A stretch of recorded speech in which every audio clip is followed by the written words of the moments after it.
il n'est personne qui, ayant quitté à cause de moi et à cause de la bonne nouvelle sa maison, ou ses frères, ou ses soeurs, ou sa mère, ou son père, ou ses enfants, ou ses terres, nous reçoivent au centuple présentement, dans ce siècle-ci, des maisons, des frères, des soeurs, des mères, des enfants et des terres, avec des persécutions. Et regardez ce que le Seigneur a ajouté. Est-ce que je ne sais pas si vous avez remarqué cela? Il a parlé, il dit que vous allez recevoir dans ce siècle des maisons, des frères, des soeurs, des mères, des enfants et des terres, avec des persécutions aussi. Vous allez les recevoir. Vous allez les recevoir dans ce siècle, mais vous allez recevoir également des choses dans la vie éternelle. Amen. Et c'est vraiment important. L'évangile, ce n'est pas quelque chose qui commence et qui s'arrête, mais c'est quelque chose qui est permanent. C'est quelque chose qui dure non seulement sur cette terre, mais qui nous amène jusque dans la vie éternelle. Et sur cette terre, tout a une fin. Mais celui qui obéit à l'évangile n'aura pas de fin. Amen. La Bible dit, même quand il va mourir, il va vivre quand même. Oui, c'est puissant. Il va vivre éternellement. Et la découverte de la valeur réelle de l'évangile doit exercer une influence maîtresse sur chaque croyant, sur chacun de nous. Cela doit vraiment nous faire comprendre, nous faire réaliser en fait que nous entrons dans un univers qui est différent de ce que nous avons connu. Et c'est l'Esprit de Dieu qui nous fait découvrir la valeur de cela. Le Seigneur dit, vous pensez, des fois on pense que c'est parce que les gens ils ne veulent pas, c'est parce que les gens ils ne comprennent pas. Oui, c'est vrai que les gens ne comprennent pas. Mais le Seigneur nous dit, l'Esprit qu'il va envoyer va convaincre le monde en ce qui concerne le péché.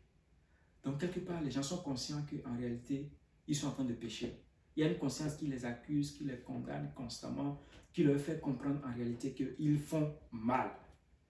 Et si tu es constamment condamné dans ta propre conscience, c'est que certainement tu désires une voie où tu vas avoir la paix. Parce que à quoi ça sert d'avoir le plaisir de la culpabilité? Je ne vois vraiment pas. Au contraire, ton désir ardent serait de comment je vais faire pour avoir la paix, pour avoir la joie. Et lorsque l'Esprit ouvre nos yeux sur la valeur de l'Évangile, et lorsque nos yeux s'ouvrent réellement, alors chacun de nous comprend l'abondance. Il abandonne pratiquement tout ce qui peut interférer avec la justesse des bénédictions que montre l'Évangile. Et cet abandon ne manquera jamais d'obtenir le résultat souhaité. C'est-à-dire, lorsque tu découvres réellement, lorsque l'Esprit te permet, le Seigneur te permet de découvrir quels sont les trésors cachés, quelle est l'abondance qui se retrouve dans l'Évangile. Volontairement, tu abandonnes. Volontairement, tu abandonnes tout ce qui va t'empêcher de vivre pour le Seigneur. Tout ce qui va interférer avec la jouissance de l'Évangile et avec les bénédictions que le Seigneur te réserve. Si ce n'est pas arrivé, encore une fois, c'est tellement parce que on n'a pas encore compris. Le trésor est offert à tous librement et pleinement. Ésaïe 55, verset 1. Le Seigneur dit, vous tous qui avez soif, venez aux eaux.